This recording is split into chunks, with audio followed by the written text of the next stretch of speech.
Welcome back to the Deep Dive.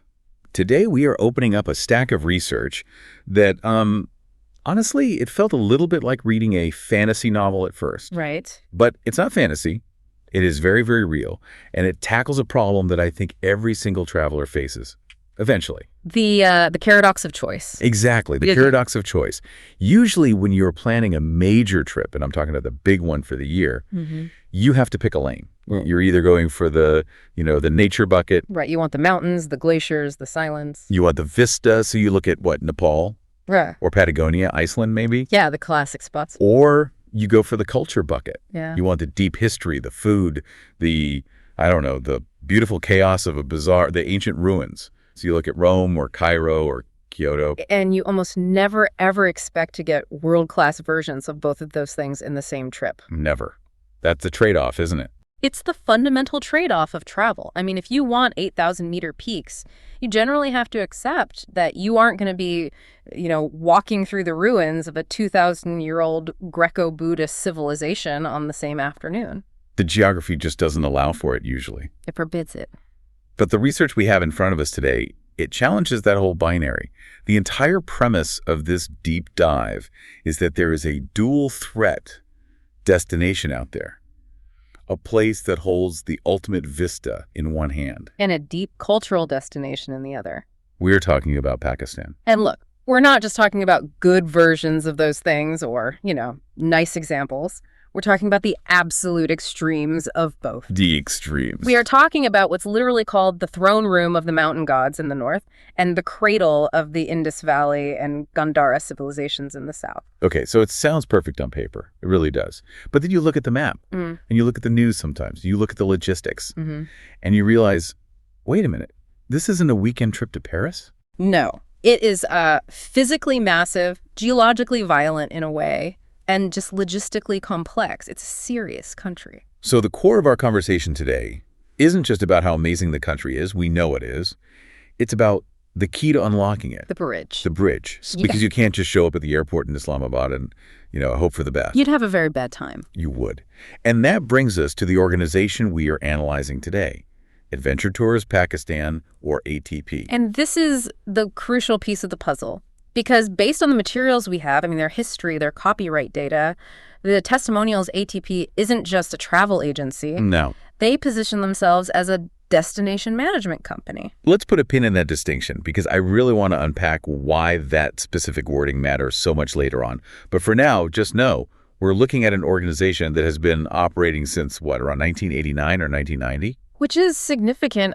In the world of adventure travel, surviving for over 35 years is an eternity, like dog years. Why is that? It just means they have navigated everything. Geopolitical shifts, massive infrastructure changes, global pandemics, and the very real, very physical challenges of operating in the high Karakoram. You don't last that long if you're not good at what you do. You don't last one season. So our mission today is to explore this dual threat. We're going to look at the eyes, the vistas of the north. Then we're going to look at the soul, the culture of the south. And then how ATP acts as that logistical bridge, that key to make this actually accessible for you or me. It's a fascinating case study in how a destination matures and how a specific operator can basically open up a region that was previously just reserved for the most hardcore, elite explorers. Yeah, the people with huge beards and ice axes. Exactly. So let's start with the eyes. Let's go north. Because when I was reading through the Trek section of the ATP catalog, the terminology they use it's just heavy. It feels weighty. It should. You were looking at the intersection of the three highest mountain ranges on Earth. What? The Himalayas, the Karakoram, and the Hindu Kush. It's the rooftop of the world. And the headline act here, it has to be the K2 Classic Trek. Now, I'm a hiker. I like to get out on the weekends.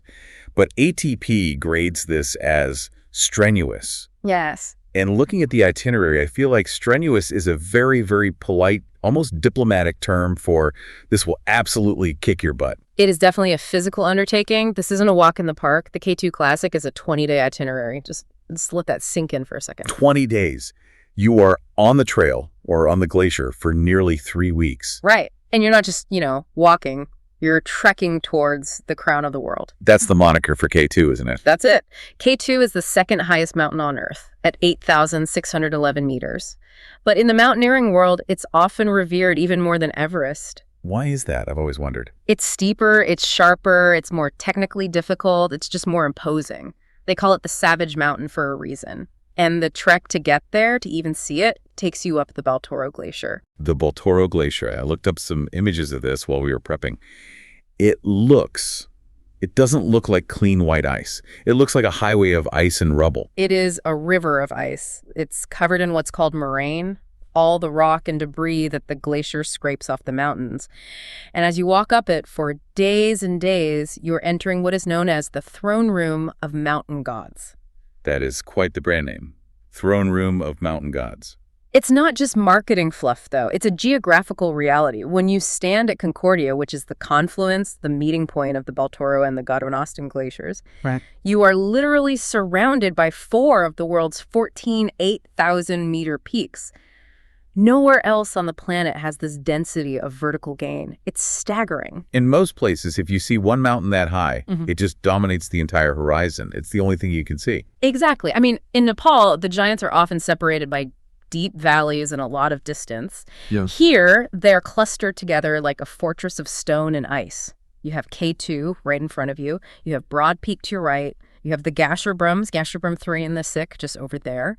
They're all right there staring down at you. It's like a council of giants. It really is. And you're just this tiny little speck on the ice below. And the ATP itinerary, it mentions the K2 circular trek as well. What's the difference there? Is it just a longer version? It's a different beast entirely. So the classic trek is out and back. You go up the Baltoro, you see K2, and you walk back down the Baltoro. Okay.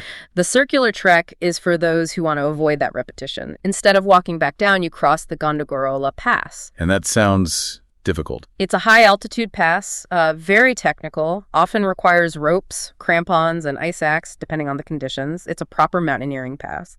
But it drops you into the stunningly beautiful Hush Valley. So it turns the trek into a loop. Exactly, a full circuit, which is why they describe it as the Karakoram Mountain Playground. A playground implies fun, but I imagine the slide is a 2,000-meter vertical drop onto a glacier. It's serious fun, let's put it that way. But here's where the deep dive gets really interesting for me. Because I thought the K2 Classic was the peak of the catalog, literally and figuratively. The main event. But then I saw the Mega Trek.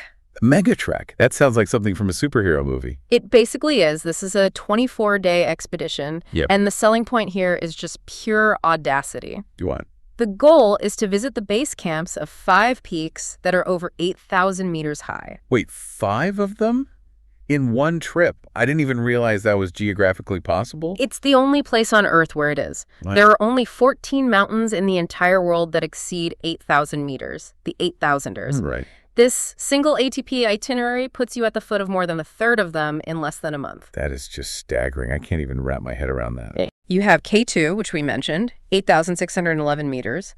You have Broad Peak, 8,047. You have Gasherbrum the First at 8,068 meters, and Gasherbrum the Second at 8,035 meters. That's 4 right there at Concordia. And then usually the itinerary implies a connection to Nanga Parbat on the approach or the return leg. That's 8,126 meters, and it sort of anchors the western end of the Himalayas. It's a density of altitude that you just can't find anywhere else. Yeah. But let's step back for a second. 24 days. That is almost a month completely off the grid. A month without cell service, usually. A month living in tents on ice. A month walking on a moving glacier. The logistics of that alone are mind-boggling. I mean, you can't just pack a sandwich in a water bottle. Not for this, no. You need food for a month, Oh. for a whole team of people. You need fuel, you need shelter, you need porters to carry it all. You need to get all of that up a glacier. And that is where the ATP difference comes in, which we'll definitely get to. But just strictly from an experience perspective, this is the hard adventure. This is for the person who wants to test their limits against the biggest, most raw geology on the planet. But, and I am definitely speaking for myself here, not everyone is ready to quit their job and disappear onto a glacier for a month. I looked at the trip grades in the source material, and I was very relieved to see easy and moderate options as well. Right. And this is crucial. This is so important. You don't have to be a mountaineer to see the North. The Vista isn't locked behind a strenuous gate. They have these listed under Vista Tours, which I think is a great name. the amazing North and the Himalayan Kingdom. These are much more accessible. They focus on the valleys, not the glaciers, specifically the Hunza and Negar valleys. Humza is legendary. I feel like I've read about it in magazines, because of the longevity myths and the apricot kernels. The Hunza water, the apricot diets, yeah, there's a lot of mythology there. But the visual reality is just undeniable. ATP has a tour called the Shangri-La, Shangri-La from the book. explicitly referencing James Hilton's novel Lost Horizon. So the implication is that Hunza is the real-world inspiration for that mythical hidden paradise. Exactly, and when you arrive there, you completely understand why. The sources describe it as a fairytale meadow. Okay, so paint the picture for me. What does a fairytale meadow at the base of the Karakoram actually look like? Imagine a valley floor that is impossibly lush, just vibrant green. It's covered in apricot and cherry orchards, especially in the spring. You have these ancient stone forts like Baltit and Altat perched on cliffs. Wow. And then, unlike the gradual rise of the Alps or the Rockies, the mountains just shoot up vertically, straight from the valley floor. You are looking at Rakaposhi, which is over 7,700 meters, effectively from your hotel balcony. The contrast must be insane. The life in the valley against the sterile ice and gray rock of the peaks. It's sensory overload in the best possible way. And ATP highlights these specific spots that are just iconic, like Fairy Meadows. Fairy Meadows, that sounds gentle. Yeah. Deceptively gentle. It looks gentle. It's an idyllic grassy meadow surrounded by pine forests with little streams running through it, but it sits at the base of Nanga Parbat. Which is known as the Killer Mountain. The Killer Mountain. So you're sitting in this perfect, peaceful meadow, looking up at one of the deadliest and largest walls of ice and rock in the world. It's that duality again, intense beauty and intense danger, all in one frame. That's the whole theme, isn't it? The dual threat. The sources also mention some incredible water features. I saw Rush Lake and Snow Lake. Rush Lake is fascinating because of its altitude. It's over 4,600 meters high. It's one of the highest alpine lakes in the world that you can trek to. And the water. It's that piercing glacial turquoise color that almost looks fake. It's so pure. And Snow Lake, is it similar? Snow Lake, or Lukpalau in the local language, is a bit of a trick name. It's not a lake. It's not a lake. What is it? It's a vast glacial basin. It's a massive accumulation of snow and ice at the intersection of two enormous glaciers, the Biafo and the Hispar. Okay. It is basically a highway of ice that is 16 kilometers wide. When you're standing in the middle of it, it looks like a frozen, motionless ocean surrounded by unnamed, unclimbed peaks. A highway of ice. I like that. ATT runs expeditions there that kind of bridge the gap between hard and soft adventure. It's visually stunning, but it's otherworldly. It feels like you're on another planet. So if you're a photographer or just someone who loves raw, unfiltered nature, this is clearly the ultimate vista. Without a doubt. But speaking of raw, there was one event in the Vista section that felt completely different from everything else. The Shandur Polo Festival. Ah, yes. The king of games. Now, when I think of polo, I have a very specific image in my head. I think of, Prince Charles. I think of manicured lawns, white pants, polite applause, maybe a glass of champagne. Laughs. This is not that. Not even close. The source material makes it sound intense. Intense is exactly the right word. This is played at the Shandur Pass, which connects the districts of Gilgit and Chitral, and it is the highest polo ground on Earth. How high are we talking? About 3,700 meters. That's over 12,000 feet. I would be out of breath just walking to my seat. How are horses running at a full gallop at that altitude? The horses are bred for it, and so are the players. But the game itself, they call it freestyle polo. What does freestyle mean in the context of guys on horseback swinging huge mallets at each other? It means there are very few rules. Love else? Oh, no. It's rough. It's fast. It's historically accurate to how the game was played centuries ago as a cavalry training exercise. It's a massive grudge match between the teams of Gilgit and Chitral. It's a matter of intense local pride. It sounds chaotic. It is glorious chaos. It's dusty, it's loud, there are thousands of locals cheering, there's traditional music playing. It's a cultural crossover event. Oh, so. It's a sport, yes, but it's set against the backdrop of the Hindu Kush Mountains. So it's this incredible fusion of high-octane sport and sublime natural beauty. ATP lists this as a 13-day itinerary because just getting to Shandur is an adventure in itself. Right, you can't just drive up there on a paved highway. You're driving on jeep tracks that are cut into the side of cliffs. It's an experience from start to finish. So that is the north. That is the ultimate vista. It's big, it's high, it's physically demanding, it's the hard adventure even on the easy trips. Correct. That is the first very powerful half of the dual threat. But then the script completely flips. And this is what I found most surprising about all the research. Because if you just looked at the Instagram photos of Pakistan, you'd think it was just mountains and glaciers. That's the dominant image, for sure. But ATP seems to argue pretty strongly that you haven't really seen the country until you've come down from the peaks. That's right. If the North is about geography, about the scale of the Earth, the rest of Pakistan is about humanity. It's about the soul. Let's move south then. Let's talk about the heritage tours. Because the transition here is jarring. You go from glaciers to deserts, from the silence of the mountains to the noise of civilization. And not just any civilization. I mean, we are talking about the roots of civilization itself in this part of the world. I was looking at the tour titled Glimpses of Heritage, and it explicitly mentions the Gandhara civilization. Gandhara is incredibly significant, and it's something I think a lot of people in the West don't know much about. I'll admit I had to look it up. For the listener who might not be a history buff, this was a region, an ancient kingdom, where the East literally met the West. It was a massive melting pot. You had the influence of Alexander the Great coming from Greece, Right. colliding with the Buddhist traditions spreading from the East, and the Persian influences from the West. So this is where you get those famous statues of Buddha that look like they're wearing Greek togas? Exactly. That is the hallmark of Gandhara art. It's this beautiful fusion. And when ATP lists Gandhara civilization and Indo-Aryan civilization roots, they are offering a form of time travel. That's a good way to put it. You're visiting Taxila, which was a world-renowned center of learning 2,000 years ago. You're visiting museums and stupas and ruins that date back millennia. It's a very different, very intellectual experience compared to the raw physical challenge of K2. And it's not just ancient dead history. There is a living, breathing, spiritual component to these tours as well. The Sikh Yatra really caught my eye. Yes, the Sikh pilgrimage tour. This is a 9-day journey, and it's very, very specific. For those who might not know, why is Pakistan so important to the Sikh religion? It's not something you'd immediately associate. Well, the founder of Sikhism, Guru Nanak, was born there. He lived there. He died there.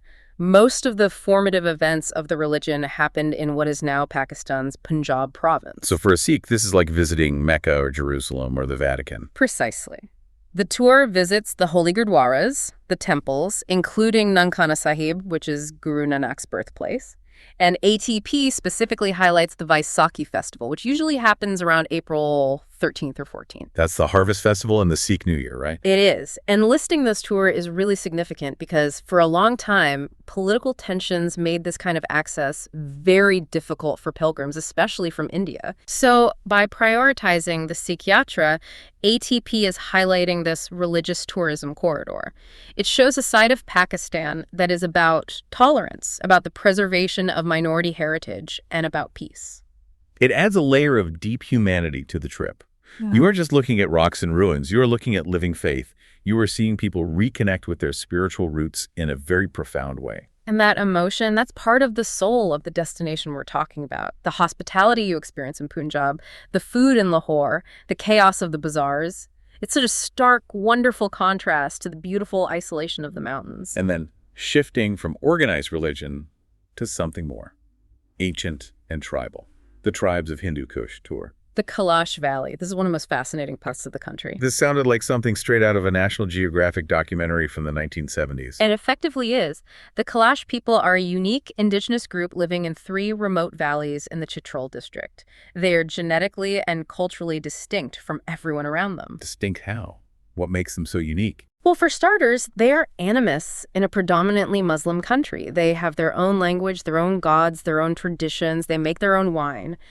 And visually, they are just incredibly distinct. Okay. The women wear these vibrant black robes that are heavily embroidered with bright colors and these incredible headdresses that are covered in cowrie shells and beads. And they've managed to maintain this unique culture for thousands of years. Yes, despite being surrounded by a completely different culture, there are legends, probably not true, but great stories, that they are descendants of Alexander the Great's army who got left behind. Wow. The genetics paint a more complex picture of ancient isolation, but visiting them, especially during one of their festivals, is a genuine anthropological experience. And ATP lists this as a cultural and heritage highlight. Because it proves the diversity argument beyond a shadow of a doubt. You go from the high-altitude Balti people in Skardu who have Tibetan roots, to the Punjabis on the plains, to the Pashtuns, to the Kalaj in the valleys.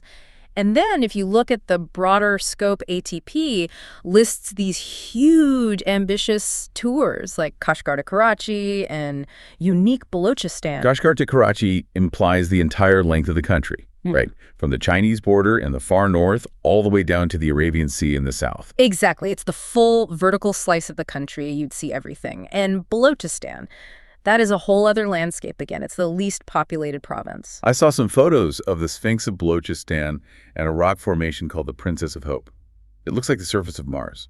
It really does. You have these incredible mud volcanoes. You have desert rock formations that look like ancient cities. And then you have pristine, untouched beaches on the Arabian Sea. It shows that ATP isn't just a mountain guide company. They are covering the entire massive, diverse map. So we've established that the destination is incredible. I mean, without a doubt. You've got the K2 throne room and the ancient civilizations. You have the dual threat. But here's the elephant in the room. The logistics. The logistics. I mean, I can plan a trip to Paris on my phone in 10 minutes. Yeah. I book a flight, I book an Airbnb, I'm done. Yep.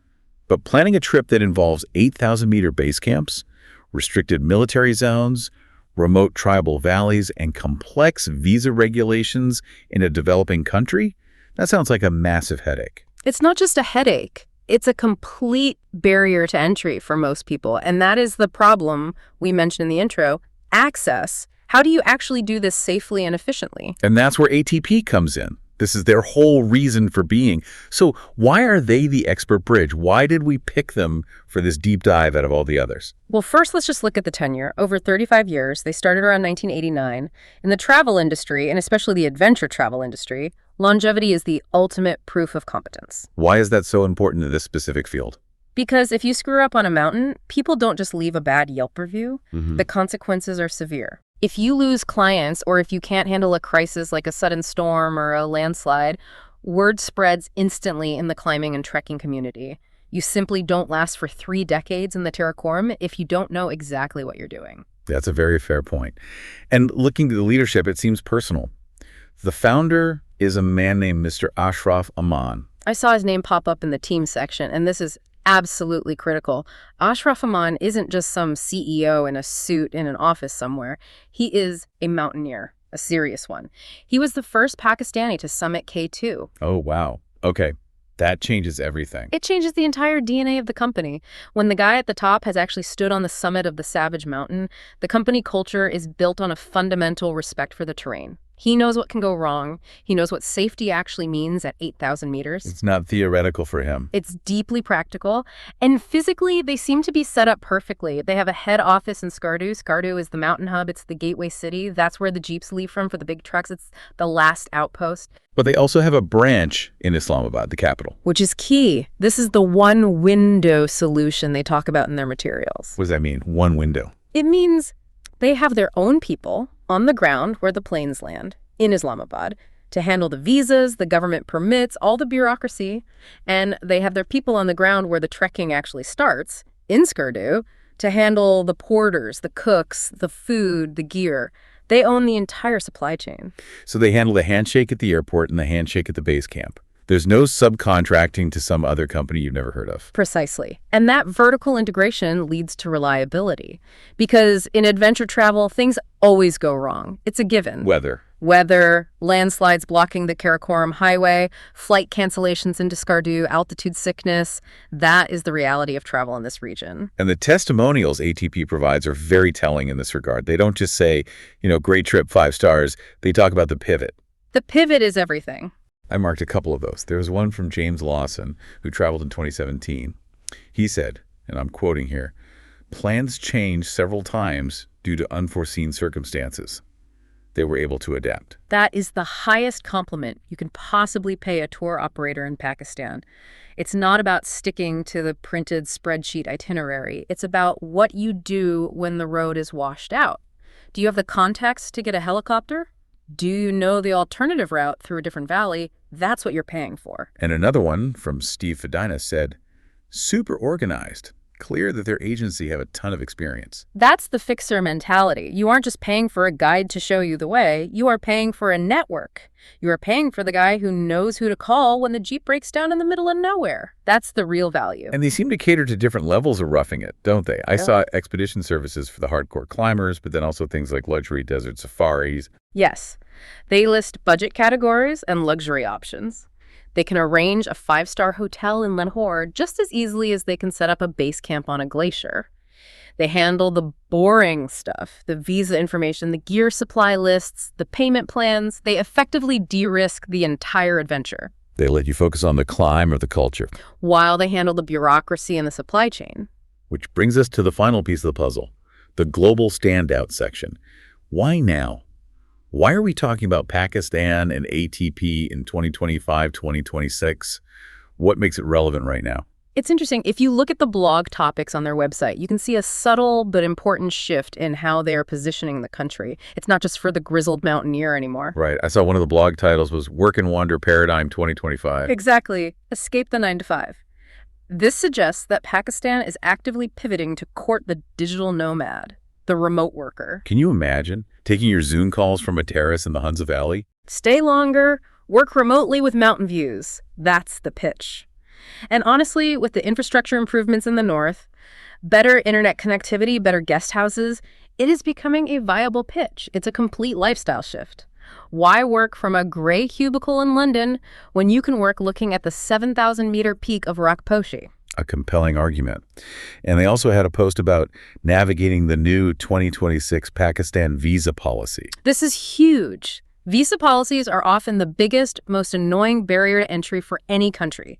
The fact that ATP is publishing guides on latest visa updates and fees shows they're being proactive. They're lowering the friction. They are lowering the friction. They're basically saying the doors are open and here is exactly how you walk through them. Let us handle it. There's also a sense of, an unfiltered reality to it all.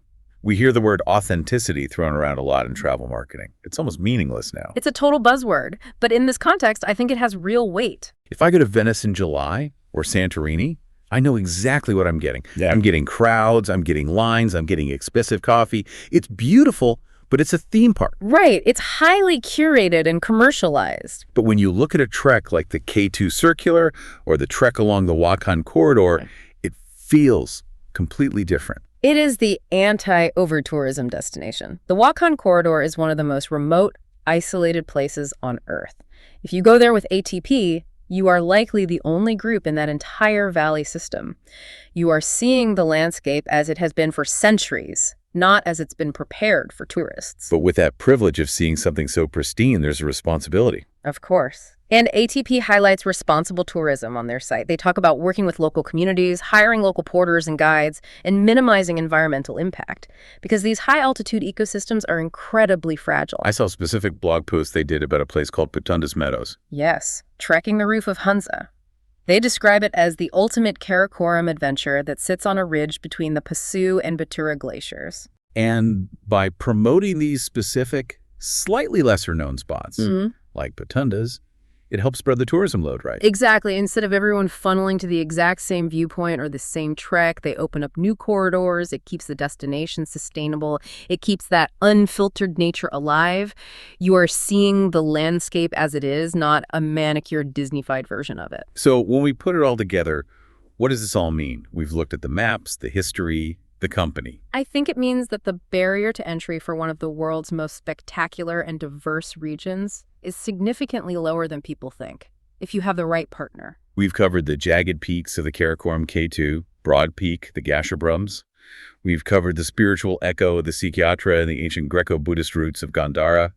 And we've covered the logistical mastery of ATP that ties it all together. Pakistan is a place that changes you. I really believe that. It challenges your physical limits if you take on that mega trek, and it completely expands your historical and cultural understanding if you do the heritage tours. It is the definition of travel that leaves a mark. It's not a vacation you forget 2 weeks later. So if you are listening to this and you're feeling that itch, that urge to see something truly different. Dual threat. The dual threat. Here's what you do. You go to their website. It's ate.com.pk. That's atdp.pe.pt for .pk. Or adventuretoursPakistan.com. And check out the fixed departures section if you're a solo traveler or a small group. That's a great way to choose an existing group and keep the costs down. Or look at the tailor-made itineraries if you have a specific vision or a group of friends. And they are incredibly accessible. They have a WhatsApp number right on their homepage. It's +92 347 410 0004. You can literally just text the people who can take you to K2 Base Camp. It's that one window service in action. No call centers, no messing around. Don't just visit a place. Visit a destination that gives you the silver summits and the deep cultural soul. As their own source material says, silver summits, sandy beaches, cultural attractions await you. It's time to see the world differently. Thanks for diving in with us. We'll see you on the next one. Safe travels.